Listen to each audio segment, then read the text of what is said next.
কি বলতো, আমরা মেয়েরা তো আমাদের সবকিছু উপরে একটা অন্য বাড়িতে আসি, আর সেই বাড়িটাই আমাদের নিজের বলে ভাবতে ভালো লাগে। কিন্তু সত্যিটা কি জানিস মা, মেয়েদের আসলে নিজের বলে কিচ্ছু হয় না। কাকিমণিকে এরকম কথা বলতে তো শুনিনি কোনোদিনও। হঠাৎ কাকিমণির কি হলো?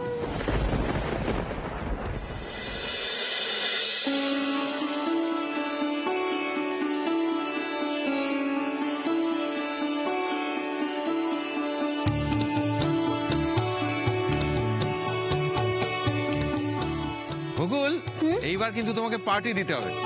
পার্টি? আমি? হ্যাঁ। কেন? সেরকম কিছু না, এই ধরো নিজে রান্না করে খাওয়ালে, দই ইলিশ, তার সঙ্গে ধরো এই মাছের মাথা দিয়ে মুগ ডাল, আর বিভিন্ন রকমের ভাজা, মানে পোস্তর বড়া, আলু ভাজা, তার সঙ্গে পাঁপড়। তার থেকে তো মেনু কার্ডটাই ধরিয়ে দিতে পারো। ঠিক আছে দাদা ভাই, আমি আজকে থেকে এই সব কিছু শিখে নেব, ঠিক আছে? হ্যাঁ, সেই করো, পড়াশোনা ছেড়ে ওইসবই শেখো। এমন আদিক্ষেতা করছে যেন আর কেউ কোনোদিন কলেজে ভর্তি হয়নি। না না বকুল, তোমার কিন্তু এখন প্রায়োরিটি হচ্ছে পড়াশুনো, অন্য কোনো দিকে মাথা খামাবে না, কেমন? Best of luck. Thank you কাকুমণি। ডাব্বু, তোর ওস্তাদের সঙ্গে খেলা হয়েছে? চল এবার খাবি, চল। না না, আমি আজ ওস্তাদ হাতেই খাবো। না না ডাব্বু শোনা, আজ না। তোমার দেখা দেখি মিষ্টি দিদিও বায়না করবে, তাই আজ বরং তুমি আমার হাতে খেয়ে নিও। ওস্তাদ বরং তোমাকে অন্যদিন খাওয়াবে। এত ন্যাওটা হয়েছে না আমার ছেলেটা। দেখছিস তো তোর ওস্তাদ এখন ব্যস্ত। আজকে আমি খাইয়ে দিই। না না না, তোমার হাতে আমি খাবো না। ডাব্বু শোনা, বললাম তো আজ আমি খাইয়ে দিই। কাল তো তোমার ওস্তাদ কলেজ যাবে, তাই অনেক কাজ আছে। তুমি তো এসব বোঝো, তাই না? ওস্তাদ, এবার রোজ সকালবেলা তুমি আর আমি একসঙ্গে বেরোবো। হ্যাঁ বেরোবো তো, কি মজা কি মজা। মা, ডাব্বু বাবুর গলা বেরিয়েছে। জানিস তুই এই কদিন ছিলি না, বাচ্চাগুলো অব্দি চুপচাপ ছিল। তুই ফিরে এসছিস আর দেখ গোটা বাড়িটা কেমন ঝলমল করছে। সবাই কত খুশি, ভালো করে তাকিয়ে দেখো। বকুলকে নিয়ে এদের হাবভাব সহ্য করা যায় না। আচ্ছা বকুল, মনে রেখো কাল কিন্তু ঠিক 10টার মধ্যে ফর্ম জমা দিতে হবে। হ্যাঁ, তাই খুব মন দিয়ে ভালো করে ফর্ম ফিল আপ করবে। বারবার এটা মনে করাচ্ছি এই কারণে যে যদি কোনো ভুল থেকে যায় তাহলে কিন্তু খুব অসুবিধা হবে। নতুন করে ফর্ম ফিল আপ করার সময় পাওয়া যাবে না। ঠিক আছে কাকু, আমি ওই ফর্মটা ফিল আপ করে একবার ওনাকে দেখিয়ে নেব, কোনো ভুল হবে না। এভাবে যদি চলতে থাকে তাহলে আমাদের পরিবারের এবং রাজনৈতিক কেরিয়ার কিন্তু দফা রফা হয়ে যাবে। আর শোনো কুনাল, আজকের এই দিনটা দেখার জন্য কিন্তু আমি তোমাকে এই বাড়িতে ফেরত আনিনি। তোমাকে এর আগেও অনেকবার আমি সাবধান করেছি, কিন্তু তুমি শোনোনি। আজ আবার তোমাকে সাবধান করছি, এই মেয়ের সঙ্গে যা কিছু করার আছে সেটা বাড়ির মধ্যে করো। খবরদার বাড়ির বাইরে যেন কেউ টের না পায়।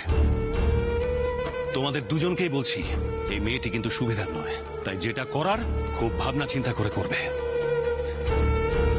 বর্ষা যদি পুলিশে কমপ্লেন করে, কুনাল তোমাকে কিন্তু এই বাড়ি থেকে চলে যেতে হবে। আর শোনো, এখন যেন কোনো রকম অশান্তি না হয়। একটু পরে পার্টির লোকজন আসবে।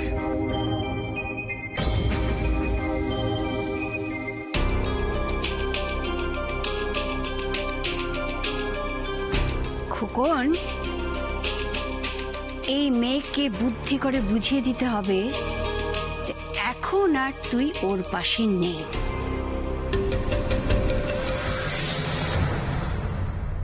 ভাবলাম সরি বলবো, কিন্তু সেইটুকু শোনার তো সময় নেই ওনার কাছে, এতটাই ব্যস্ত। বলছি, আপনাকে আসলে একটা কথা বলার ছিল, আপনি তো ব্যস্ত। কাল আমার কলেজের ফর্ম ফিল আপ। হ্যাঁ, মানে এটা বলতেই আমি সকালে আপনাকে ফোন করেছিলাম, কিন্তু আপনি তো বোধহয় ব্যস্ত ছিলেন বলে ফোনটা ধরতেও পারেননি।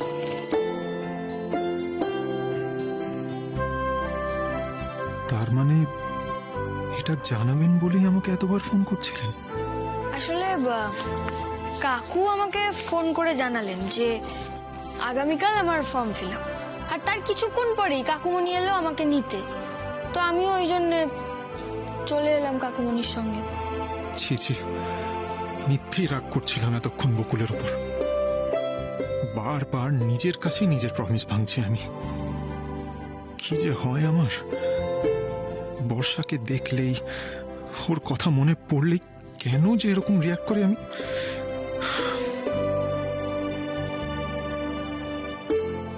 তার মানে কি আমি ওনার উপর অধিকার ফলাচ্ছি? না, আর না, ওনাকে সব সত্যি কথা বলতে হবে। কেন অকারণে ওনার উপর রাগ করেছি সেটা বলতে হবে। বলছিলাম যে তখন না আপনি একদম ঠিক কথা বলেছেন। মনের মধ্যে যা থাকে না সেটা বলে দিতে হয়, তাহলে মন হালকা লাগে, রাগটাও কমে যায়।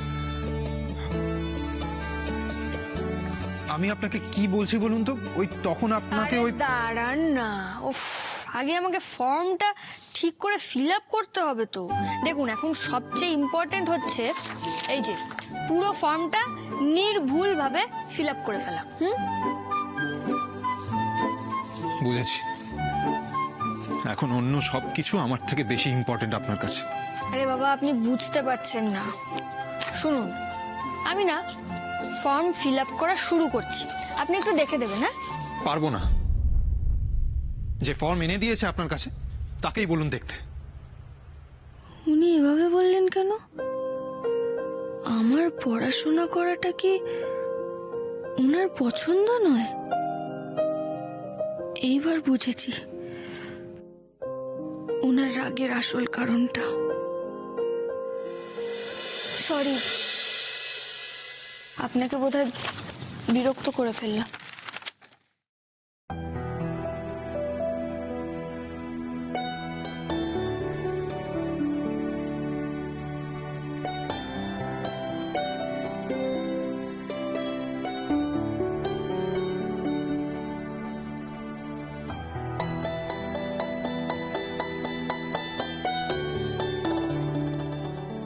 আবার গন্ডগোল করে ফেললাম আমি। কিছুতেই নিজেকে বদলাতে পারি না। আমি তো ভেবেছিলাম উনি পড়াশোনা ভালোবাসেন, নাকি বিশেষ করে আমার পড়াশোনাটাই ওনার পছন্দ না।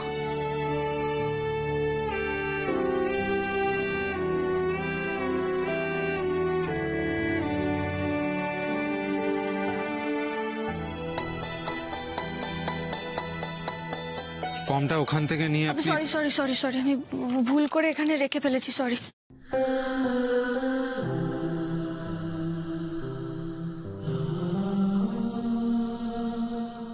Sorry Bakul, I am extremely sorry.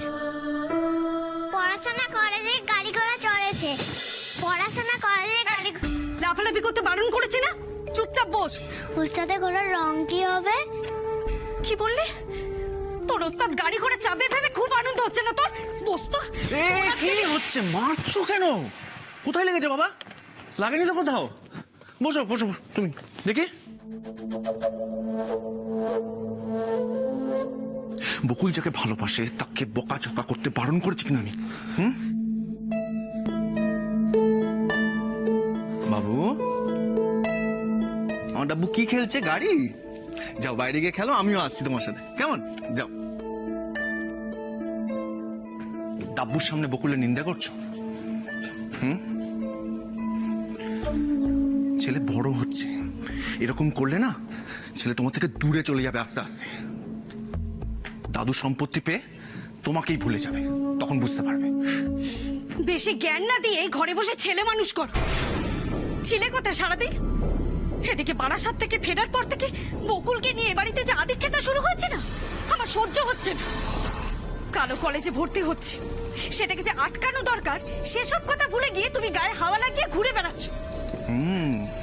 সেই জন্য তো আমিও পড়াশোনা শুরু করছি। দেখো, পড়াশোনা করব সকালবেলা উঠে, একদম বড়রা বলেছে যে ভালো পড়াশোনা করলে। হচ্ছেটা কি এসব?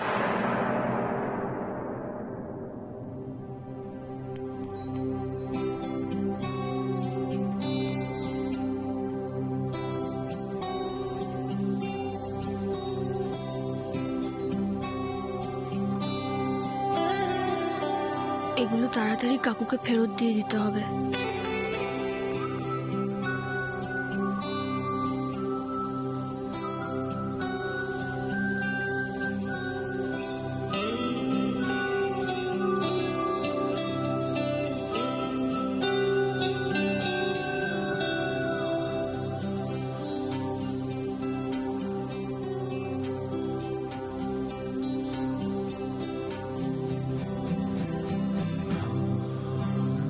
সারপ্রাইজ দেবো ভেবেছিলাম, থাক আজ না,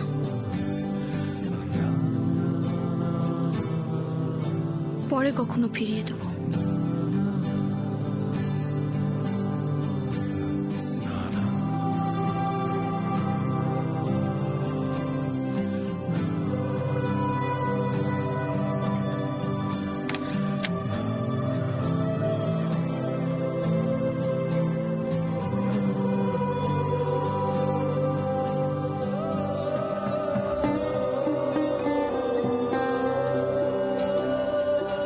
আমার একটু তেষ্টা পেয়েছে, এক গ্লাস কনকনে ঠান্ডা জল পাওয়া যাবে, যাতে ভেতর অব্দি ঠান্ডা হয়ে যায়। দিচ্ছি। তুমি বই কিনে টাকা নষ্ট করলে, এত টাকা পেলে কোথায় তুমি? আর এটা টাকা নষ্ট নয়, এটা ইনভেস্টমেন্ট, বিজনেস ইনভেস্টমেন্ট। বিজনেস? তুমি নিজের বিজনেস করছো? টাকা পেলে কোথায়? শুধু টাকা টাকা টাকা। দেখো না, ভাবো, ধরো তোমার টাকায় আমি ইনভেস্ট করছি তোমার ফিউচারের জন্য, তোমার ব্যবসা আমি খাটছি যাতে তুমি মহারানীর মতন পায়ের উপর পা তুলে বসে থাকতে পারো, বুঝেছো? স্বাভাবিক। এই দেখো না, আমি যখন বই নিয়ে বাড়ির মধ্যে ঢুকছি তখন ইচ্ছে করে তোমার বাবার সামনে চলে আসলাম। তোমার বাবা দেখে কি ভাবলো? যে ছেলেটা সময় জ্ঞান বুঝতে পেরেছে, পড়াশুনো করে ব্যবসায় মন দিতে চায়। আরে বাবা, এটাই তো তোমার বাবা চায়, তাই এটাই তোমার বাবাকে দেখাচ্ছি, বুঝলে? আর ওই বই থেকে কয়েকটা লাইন আমি মুখস্থ করে নেব আমি। হ্যাঁ, এই তোমার একটা ডিমান্ড ছিল না কি? বকুল যাতে ফর্ম ফিল আপ না করতে পারে, তাই তো? ভাবছি তাহলে জালটা এখনই গুটিয়ে নেব, নাকি মাছটাকে আর একটু খেলতে দেব?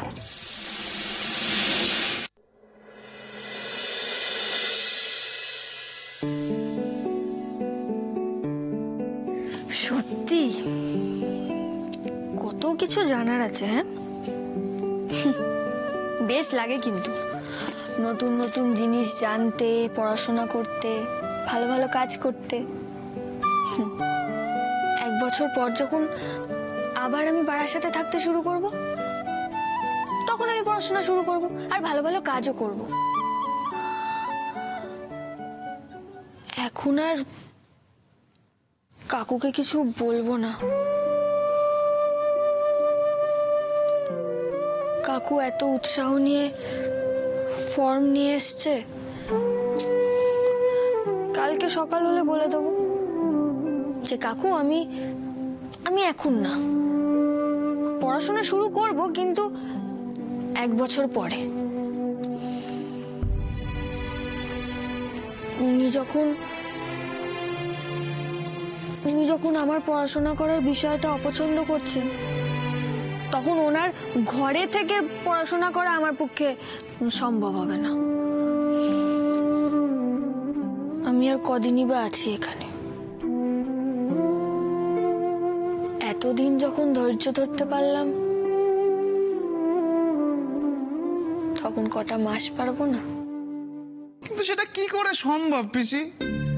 ও তো আবার আমার ঘরে গিয়ে জাকিয়ে বসেছে, ভালো লাগছে না। আমি জানি ওকে অনেকক্ষণ বাইরে দাঁড়িয়ে থাকতে হয়েছে বলে ও আবার আমার সাথে খারাপ ব্যবহার করবে। আবার তুই ভয় পাচ্ছিস কেন ওকে? একদম ভয় পাবি না। আরে বাবা, আমি তো আছি নাকি? তুই শুধু আমি যেমন যেমন বলবো ঠিক তেমন তেমন করে যা, তারপর দেখ আমি ওর কি করি। পিসি, আমার না আজকে মনটা একদম ভালো নেই। ভাবলাম কোথায় সুন্দর সুন্দর গয়না পরে তুমি ঘুরে বেড়াবে, তা না।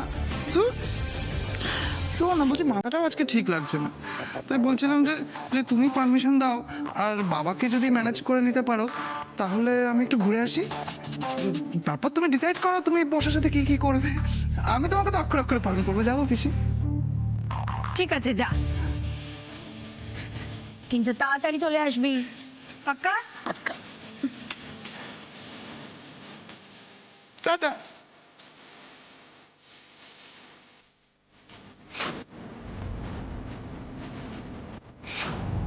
আহারে বর্ষা, যেটুকু গয়না পেলে তাও আর আমার ভোগে লেগে যাবে আজ।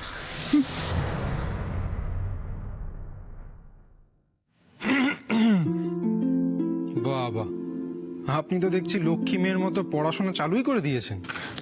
মানে আমি না আসলে এই বইগুলো একদিনেই কি সব পড়ে নেবেন? হ্যাঁ, আপনি তো দেখছি বড্ড সাংঘাতিক মানুষ। না, আপনার সঙ্গে না একটু বুঝে শুনে কথা বলতে হবে। আসলে আমি তো সেই কবে পড়াশোনা ছেড়ে দিয়েছি, আর আপনি যেভাবে পড়াশোনা চালু করেছেন কয়েকদিন পরে তো ধরা ছোঁয়ার বাইরেই চলে যাবেন। বইগুলো ছড়িয়ে রেখেছে বলে কি উনি রেগে গেলেন? আপনি যদি আর একটু পরে আসতেন আমার বইগুলো গোছানো হয়ে যেত। এইভাবে বসে বসে বই দেখাটাই আমার উচিত হয়নি। তখন আপনার সঙ্গে ওইভাবে কথা বলা আমার একদম উচিত হয়নি। আমি যখন আপনার মনটা খারাপ করেছি তখন আপনার মন ভালো করার দায়িত্বটাও আমার।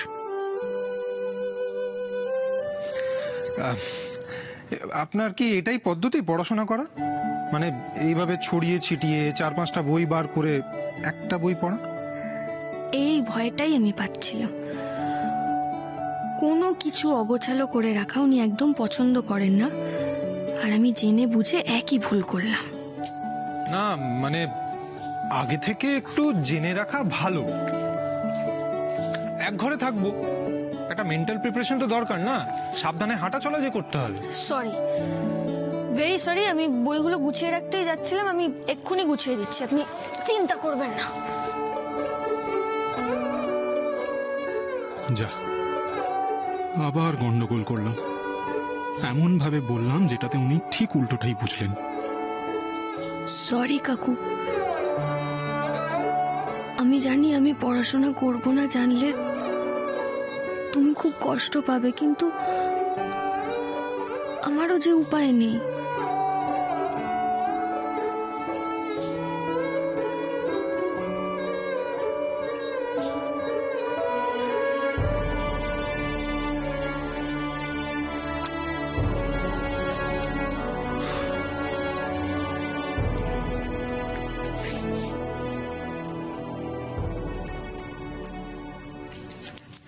আপনি খেয়েছেন ওষুধ?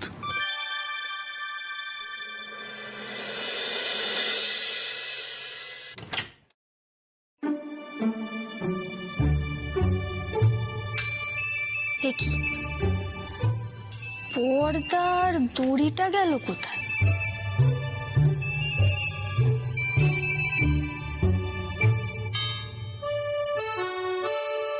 খুঁজুন খুঁজুন, দেখি কেমন করে খুঁজে পান আপনি। এবার তো কথা বলতেই হবে আমার সঙ্গে, আর সেটাও নিজে থেকে। ওর মধ্যেই তো রেখেছি। না, ওটা কিছুতেই বকুলকে খুলতে দেওয়া যাবে না। ওটা খুলছেন কেন?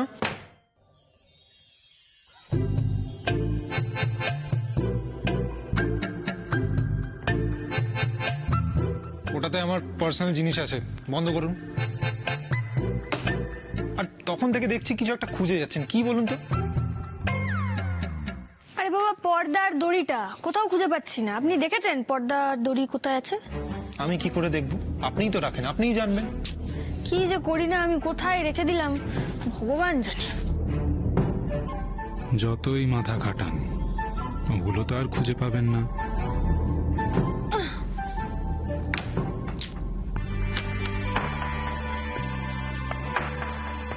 ওটা কি করছেন?